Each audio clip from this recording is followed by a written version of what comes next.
El 8 de noviembre de 1960, hace ahora medio siglo, John Fitzgerald Kennedy resultaba elegido presidente de Estados Unidos tras imponerse a Richard Nixon por solo 118.000 votos sobre un total de 68 millones de electores. La serie de 4 debates cara a cara que llevaron a cabo los dos candidatos ante las cámaras de televisión, los primeros de la historia, así como otras circunstancias que tuvieron lugar en el transcurso de aquella contienda, marcaron un antes y un después en la historia de las campañas electorales, no solo en Estados Unidos, sino en el resto del mundo. 1960. Nixon y Kennedy protagonizaron el primer cara a cara televisado. Nixon menospreció al contrincante, no se preparó, se vistió de claro, no se quiso maquillar y perdió. El segundo debate tardó 16 años en llegar. Aunque parece que cuenta más lo que se hace que lo que se dice, hay que ir con la lección bien aprendida. Ford, ante Carter, negó sin inmutarse el peso de la entonces Unión Soviética. Claro que él no tenía las dotes de comunicador de Ronald Reagan, que con su lenguaje directo e ironías suplía otras carencias y se metió a la audiencia en el bolsillo. El moderador hizo perder las elecciones a Michael Dukakis. Si violaran y asesinaran a su mujer, ¿pediría la pena de muerte para su asesino? No, contestó, y se interpretó como la respuesta de un hombre frío. Con Clinton la cosa se animó y propuso un debate con preguntas no pactadas de votantes indecisos. El debate se le hizo largo a Bush. Las cámaras captaron en 2 ocasiones cómo miraba impaciente el reloj. Entretenido y cargado de travesuras fue el de George Bush y Al Gore. Este no paró de suspirar en alto cuando el otro hablaba para distraerle. Incluso invadió su espacio. Finalmente, en 2008, la crisis financiera mundial presidió el debate entre el demócrata Barack Obama y el republicano John McCain.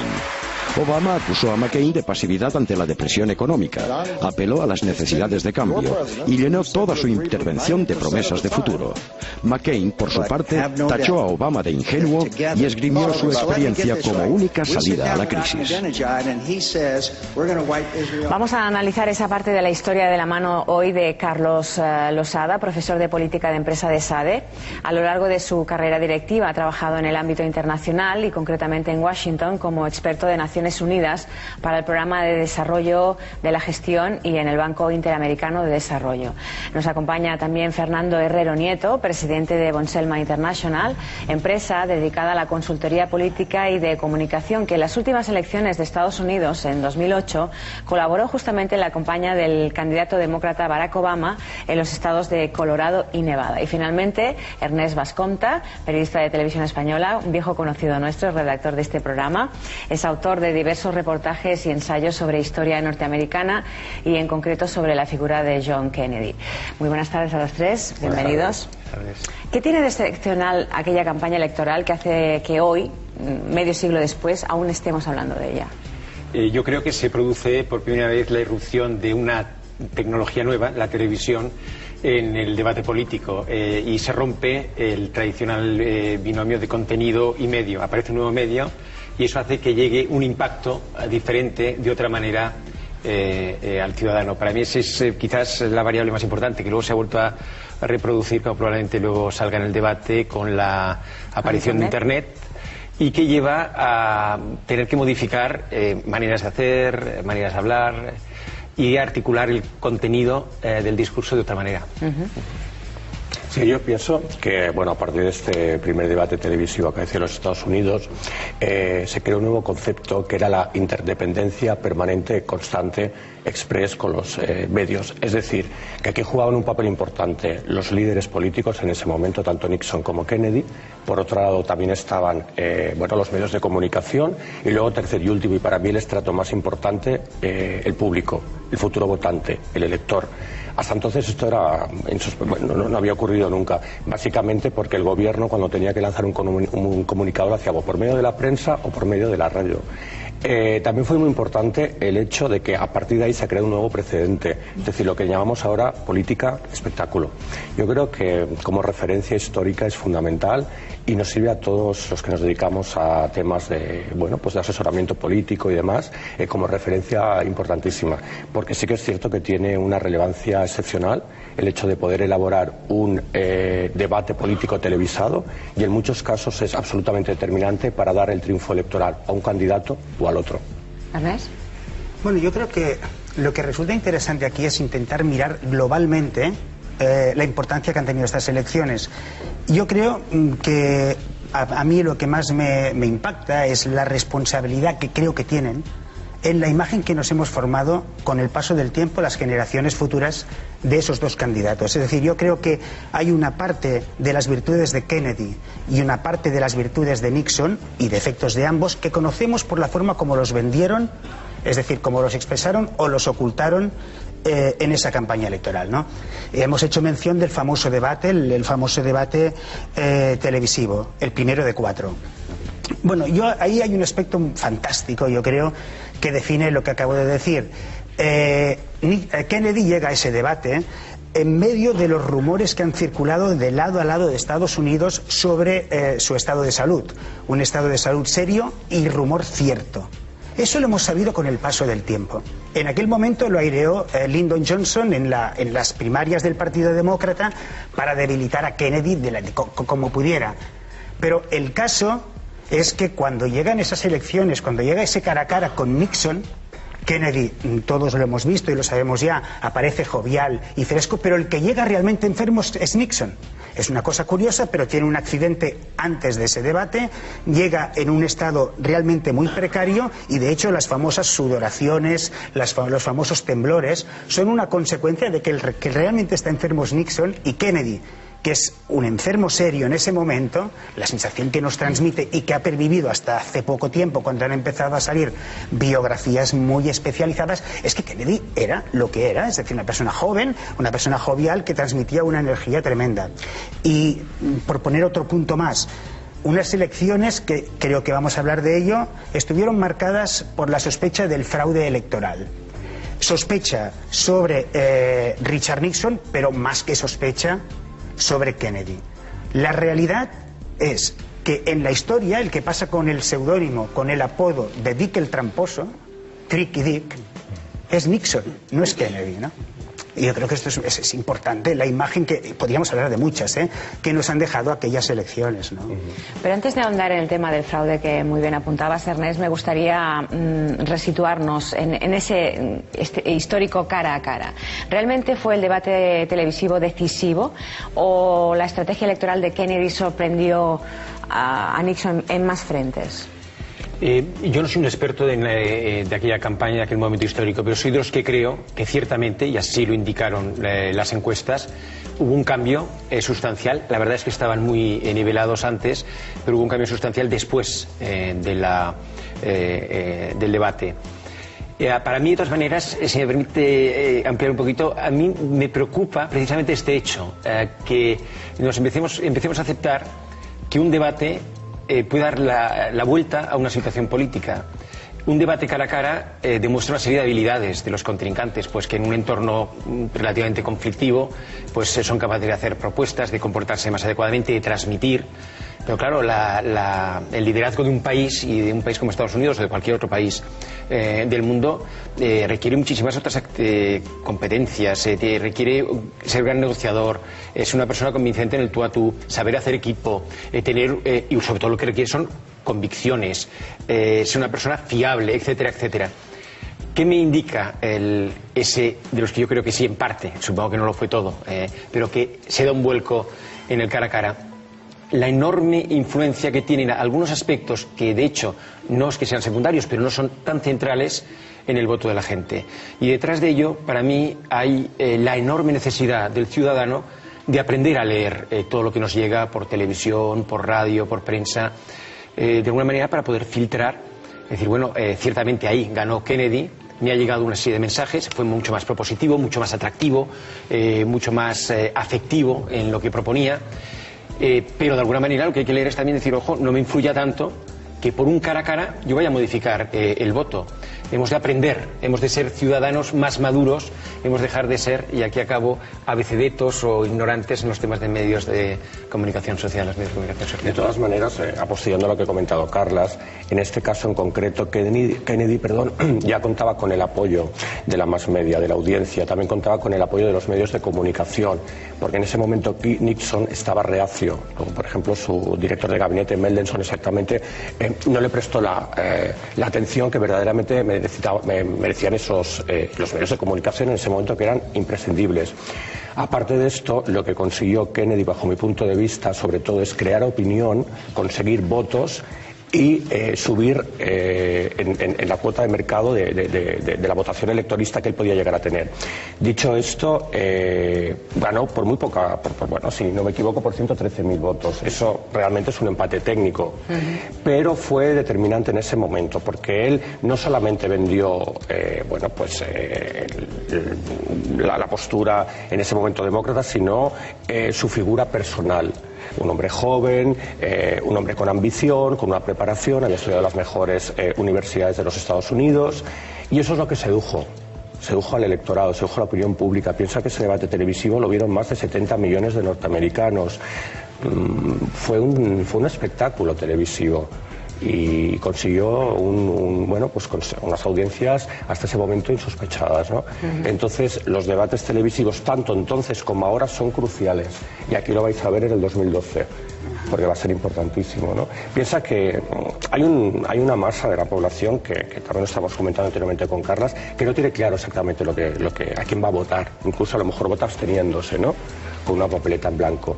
Y en estos minutos televisivos, que valen millones, es muy determinante lo que dicen, cómo lo dicen y cómo lo plasman. No, yo lo que creo, de todas maneras, vamos a ver, la campaña de Kennedy en esas elecciones fue brutal a todos los niveles, es decir, no solamente en el nivel mediático, que fue muy especial y que además, pues a lo mejor habría quien, exagerando, diría que la telegenia nace con Kennedy, ¿no? Y además de manera infausta, porque muere Kennedy con la telegenia también. Su asesinato es el más televisado de la historia, ¿no? Pero lo que quería decir en ese tema es que no era solamente ese el efecto de Kennedy. El discurso político, Kennedy se encuentra con un candidato que Nixon basa todo su discurso político en dos conceptos: el anticomunismo y el patriotismo. Esos conceptos, en la época de la era fría, de la Guerra Fría, claro, Kennedy no los puede rehuir. No puede dejar de ser patriota y no puede dejar de tener una cierta guardia delante del comunismo. Y entonces, ¿qué es lo que hace? Dice, bueno, vamos a ver, si resulta que Eisenhower, que es el presidente que ha salido, es un hombre salido de la guerra y gana con ese sentido dos elecciones consecutivas, hombre, con un mensaje enteramente de paz, pues probablemente no vaya a ganar. Y a partir de ahí juega con una ambigüedad que además es otro de los temas a los que me refería en mi primera intervención. Nadie descubre hasta con el paso del tiempo. Hoy todo el mundo recuerda el famoso discurso de la toma de posesión, el ask not, ¿no? No te preguntes qué puede hacer este país por ti, pregunta qué puedes hacer tú por él. Pero en ese mismo discurso, Kennedy dice, solo cuando nuestras armas sean superiores a las de cualquier otro, más allá de toda duda, estaremos seguros de que no las vamos a utilizar. O sea, va un poco dando por este lado y por otro, y eso es una estrategia política extraordinaria. A mí sí me permites, que es muy interesante lo que está diciendo Ernest, que es esa manera de un tema que es incómodo de tratar. Kennedy le da la vuelta y de hecho ya no lo plantea como vamos a defendernos del comunismo, sino le va dando la vuelta con argumentos, como decía Ernest, pero también diciendo aquí hay una oportunidad, es la oportunidad de que la libertad gane al comunismo, que nuestro modelo de sociedad, un modelo de sociedad que queremos, que nos gusta, que nos es atractivo, si somos capaces de que militarmente y económicamente venza, vamos a hacer un servicio a todo el mundo. Y esto dicho a una sociedad como la americana, yo tengo la suerte de vivir varios años en Estados Unidos, que es hiperresponsable, que enseguida asume en primera persona cualquier encargo que considere que es el que le toca, pues claro, es un mensaje fuertísimo. Kennedy le está diciendo, oye, está en vuestras manos el conseguir que a nivel mundial sea la libertad la que gane y no sea el comunismo. Esto es muy hábil por su parte y además de hábil, que tiene una connotación negativa, muy positivo para el conjunto de la sociedad. Pero, no, disculpe, sí. Perdona, y no solamente ante el comunismo, sino ante su propio país. Él sacó adelante la ley de los derechos civiles en 1974, a pesar que ya luchó por ella en el 57, perdón. Entonces consiguió que se aboliese definitivamente la segregación racial, ¿no?, sobre todo de los estados sureños, llámese Luisiana, llámese Alabama, llámese Georgia. Eso considero que es importantísimo, el primero que promulgó todo esto. Sí. Y hubo un antes y un después. ¿Y por qué creen realmente ustedes que perdió Nixon? ¿Cuáles son los grandes errores que cometió, aparte de denostar, como comentaba usted antes, denostar ese primer cara a cara televisivo?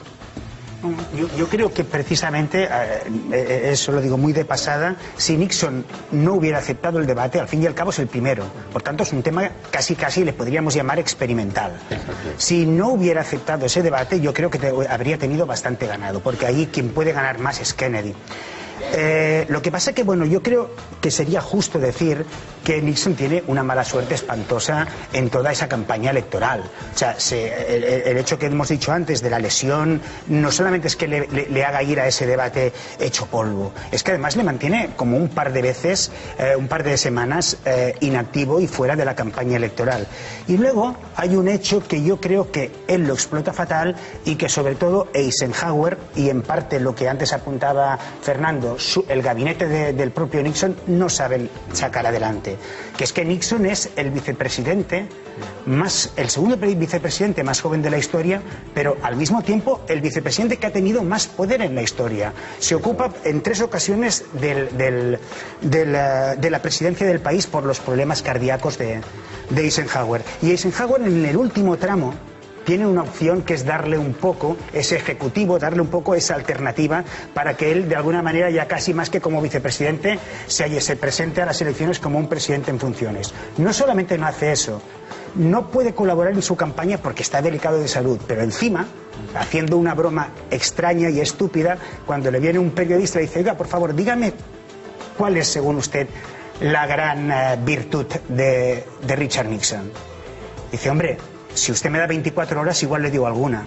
Claro, eso lo hizo, él dijo que él quiso hacer una broma, pero en realidad lo que hizo fue darle en toda la línea de flotación a Nixon, ¿no?